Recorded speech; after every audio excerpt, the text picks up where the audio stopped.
여러분, 최근에 주유소 다녀오셨습니까? 정부가 긴급 발표를 했습니다. 기름값을 강제로 낮춘다고 했습니다. 뉴스에서 대대적으로 보도했습니다. 국민 부담을 덜어주겠다고 했습니다. 그런데 실제로 주유하러 가보면 어떻습니까? 가격표를 보면 거의 그대로입니다. 조금 내렸다 해도 체감이 안 됩니다. 도대체 무슨 일이 벌어지고 있는 걸까요? 정부는 분명히 리터당 100원 넘게 내렸다고 발표했습니다. 하지만 실제 주유소 간판에는 50원도 안 내린 가격이 걸려 있습니다. 더 황당한 건 전쟁 터졌을 때를 떠올려 보면 됩니다. 그때는 하루 만에 200원씩 올리던 그 속도는 대체 어디로 갔을까요? 오늘 이 의문을 낱낱이 파헤쳐 드리겠습니다. 먼저 정확한 숫자부터 확인하겠습니다. 정부가 도입한 새로운 제도, 정식 명칭은 석유제품 최고가격제입니다. 시행일은 3월 13일 자정부터입니다. 이 제도의 핵심은 간단합니다. 정유회사들이 주유소에 기름을 팔 때 받을 수 있는 가격의 상한선을 정했습니다. 천장을 씌운 겁니다. 이것보다 비싸게 팔 수 없습니다. 구체적인 숫자를 보겠습니다. 보통 휘발유는 리터당 1,724원까지만 받을 수 있습니다. 경유는 1,713원이 최고 가격입니다. 실내 등유는 1,320원으로 묶였습니다. 그럼 이전에는 얼마였을까요? 3월 11일 정유사들이 제출한 평균 공급 가격을 보면 충격적입니다. 휘발유가 리터당 1,833원이었습니다. 경유는 무려 1,931원까지 치솟아 있었습니다. 실내 등유는 1,728원이었습니다. 계산기를 두드려 보십시오. 휘발유는 109원 강제로 낮췄습니다. 경유는 218원이나 떨어뜨렸습니다. 등유는 무려 408원을 깎았습니다. 정부로서는 강력한 조치를 취한 겁니다. 미국과 이란의 전쟁으로 국제유가가 폭등하자 긴급하게 개입한 것이죠. 2주 동안 이 가격을 유지하겠다고 못을 박았습니다. 그렇다면 우리가 실제로 주유소에서 내는 돈은 얼마나 줄어들었을까요? 제도 시행 사흘째인 3월 15일 오후 3시 기준 데이터를 확인했습니다. 부산 지역부터 보겠습니다. 휘발유 평균 판매 가격이 리터당 1,817.5원으로 집계됐습니다. 사흘 전인 3월 12일과 비교하면 51.6원 떨어진 겁니다. 경유는 어떨까요? 리터당 1,815.5원으로 나타났고 같은 기간 74.2원 하락했습니다. 전국 평균도 비슷합니다. 휘발유가 1,840원대, 경유가 1,841원대를 기록했습니다. 여기서 잠깐 뭔가 이상하지 않으십니까? 정부가 도매가를 109원 깎았다고 했습니다. 그런데 소비자 가격은 고작 51.6원만 내렸습니다. 경유는 상황이 더 심각합니다. 정부는 218원이나 인하했는데 우리 지갑에서는 74.2원밖에 안 줄었습니다. 백분율로 환산하면 더욱 충격적입니다. 부산 지역 주유소들이 정부 혜택을 얼마나 반영했는지 계산해 봤습니다. 휘발유는 47.3%만 반영했습니다. 절반도 안 됩니다. 경유는 더 가관입니다. 겨우 34%에 불과합니다. 3분의 1 수준입니다. 정부가 국민을 위해 낮춰준 가격의 3분의 1을 주유소들이 그냥 먹고 있는 겁니다. 여러분, 지난 2월을 기억하십니까? 미국과 이란 사이에 긴장감이 고조되기 시작했을 때 말입니다.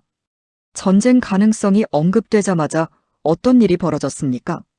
전국 주유소의 가격표가 미친 듯이 돌아가기 시작했습니다. 하루아침에 휘발유 가격이 200원 가까이 뛰었습니다. 경유는 더 심했습니다. 300원가량 급등했습니다. 그것도 단 하루, 이틀 만에 벌어진 일입니다. 그때 주유소들은 뭐라고 했습니까? 국제 정세가 급박하게 돌아간다. 원유 공급의 차질이 우려된다. 국제유가 상승분을 즉각 반영해야 한다. 이런 말들을 쏟아냈습니다. 소비자들이 항의하면 이렇게 답했습니다. 우리도 어쩔 수 없다. 본사에서 올린 가격을 그대로 받는 것뿐이다. 그런데 지금은 완전히 다른 모습을 보이고 있습니다. 정부가 직접 나서서 가격을 강제로 낮췄습니다. 법적 강제력을 동원해서 도매가를 절반 가까이 깎았습니다. 사흘이 지났는데도 절반도 안 내리고 있습니다. 이게 상식적으로 납득이 됩니까? 올릴 때는 로켓 속도, 내릴 때는 달팽이 속도입니다. 이건 명백한 이중잣대입니다. 주유소업계의 변명을 들어보겠습니다. 한국주유소협회 관계자가 이렇게 말했습니다. 재고 처리가 가장 큰 문제다. 각 주유소마다 상황이 천차만별이다. 좀 더 구체적으로 들어가 보겠습니다. 주유소들은 리터당 2,000원이 넘는 값에 기름을 받아놨다고 합니다. 이 비싼 재고가 아직 지하 탱크에 가득 차 있다는 겁니다. 이걸 다 팔아야 새로운 값에 받은 기름으로 채울 수 있다고 주장합니다. 협회 측 설명을 더 들어보겠습니다.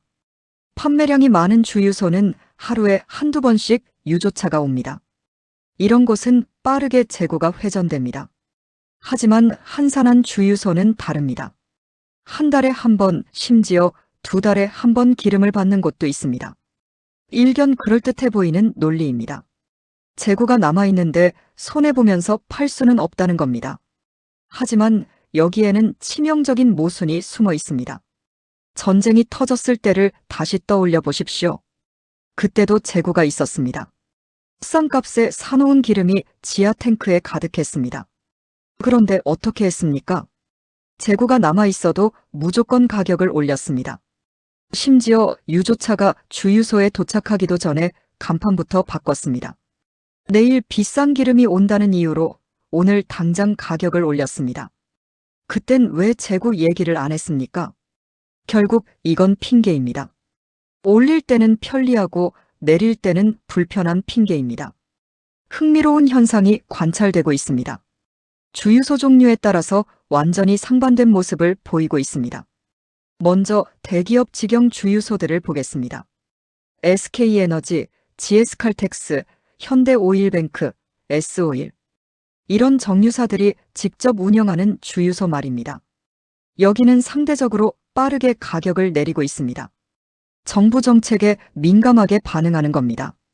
알뜰 주유소도 마찬가지입니다. 한국석유공사나 농협중앙회 같은 곳에 지원을 받는 주유소들이죠. 이들은 손실이 발생해도 어느 정도 보전받을 수 있는 구조입니다. 그래서 선제적으로 가격 인하에 나서고 있습니다. 전국적인 가격 하락을 이끄는 선두주자 역할을 하고 있는 겁니다. 그런데 일반 개인 주유소는 완전히 다릅니다. 별도의 손실 보전 장치가 전혀 없습니다. 가격을 내리면 그대로 적자입니다. 마진이 줄어들면 생존이 위협받습니다. 그러니까 최대한 버티고 있는 겁니다. 협회는 정부의 카드 결제 수수료라도 깎아달라고 요구하고 나섰습니다. 현재 판매 가격의 1.5%를 카드사에 수수료로 내고 있는데 이걸 절반인 0.75% 수준으로 낮춰달라는 겁니다. 그래야 가격 인하 여력이 생긴다는 논리입니다. 하지만 흥미롭게도 협회 스스로도 결론은 인정하고 있습니다. 관계자의 말을 그대로 인용하겠습니다. 주유소는 단돈 10원 차이에도 손님이 몰릴 정도로 경쟁이 치열한 업종입니다. 옆 주유소가 가격을 내리면 사실상 울며 겨자 먹기로 따라 내릴 수밖에 없는 구조입니다. 결국 시간 문제라는 겁니다. 그렇다면 우리 국민들은 언제쯤 제대로 된 가격을 볼 수 있을까요? 정부의 공식 입장을 먼저 들어보겠습니다. 산업통상자원부 양기욱 산업자원안보실장이 이렇게 말했습니다. 정유사 공급가 최고 가격 고시를 통해서 소비자들도 이제 정확히 알게 됐습니다. 판매 가격에서 공급가를 빼면 그게 바로 주유소 마진입니다. 마진을 얼마나 더 받는지, 얼마나 덜 받는지 소비자가 직접 판단하실 겁니다. 다음 주부터는 본격적으로 가격이 안정될 거라고 전망했습니다. 정부는 또한 강력한 모니터링 시스템을 가동하겠다고 밝혔습니다. 전국 모든 주유소의 가격을 실시간으로 감시하겠다는 겁니다. 공급가 인하분이 소비자 판매가에 온전히 반영되도록 압박하겠다는 의지입니다. 하지만 국민들의 반응은 싸늘합니다. 인터넷 커뮤니티에는 불만과 비판이 쏟아지고 있습니다. 정부가 아무리 낮춰줘도 주유소가 안 내리면 무슨 소용이냐. 올릴 때는 재고 핑계 한마디도 안 하더니 이제 와서 무슨 재고냐. 결국 서민만 호구되는 거 아니냐. 감시하겠다는 말만 믿고 기다렸다가 또 당하는 거 아니냐. 이런 댓글들이 수천 개씩 달리고 있습니다. 특히 부산 지역 주민들의 분노가 큽니다. 경유이나 혜택을 34%밖에 못 받았다는 통계가 나오자 폭발한 겁니다. 앞으로 어떻게 전개될지 전망해 보겠습니다. 세 가지 변수를 주목해야 합니다. 첫 번째 변수, 시장 경쟁 압력입니다. 직영 주유소와 알뜰 주유소가 선제적으로 가격을 내리고 있습니다. 이들이 계속 공격적으로 가격을 낮추면 개인 주유소들도 버틸 수가 없습니다. 주유소 업계는 극도로 가격에 민감한 구조입니다. 단돈 10원 차이로 손님이 대거 이탈합니다. 옆 주유소가 20원 싸게 팔면 손님이 완전히 끊깁니다. 결국 울며 겨자 먹기로 따라 내릴 수밖에 없는 겁니다. 두 번째 변수, 정부의 강력한 압박입니다. 한국석유공사 오피넷 시스템이 실시간으로 전국 주유소 가격을 공개하고 있습니다. 국민 누구나 스마트폰으로 확인할 수 있습니다. 어느 주유소가 가격을 안 내리고 있는지 다 드러납니다. SNS에 이름이 오르내리기 시작하면 망신당합니다. 평판이 나빠지면 장기적으로 더 큰 손실입니다. 세 번째 변수, 시간의 흐름입니다. 아무리 재고 회전이 느린 주유소라도 한계가 있습니다. 2주면 대부분의 주유소가 재고를 소진합니다. 새로운 공급가로 받은 기름으로 지하 탱크가 채워집니다. 그때까지도 가격을 안 내리면 그건 명백한 폭리 행위입니다. 재고 핑계를 댈 명분 자체가 사라지는 겁니다. 지금까지 내용을 정리하겠습니다. 정부는 도매 가격을 리터당 100원 이상 강제로 낮췄습니다. 법적 강제력을 동원한 강력한 조치였습니다.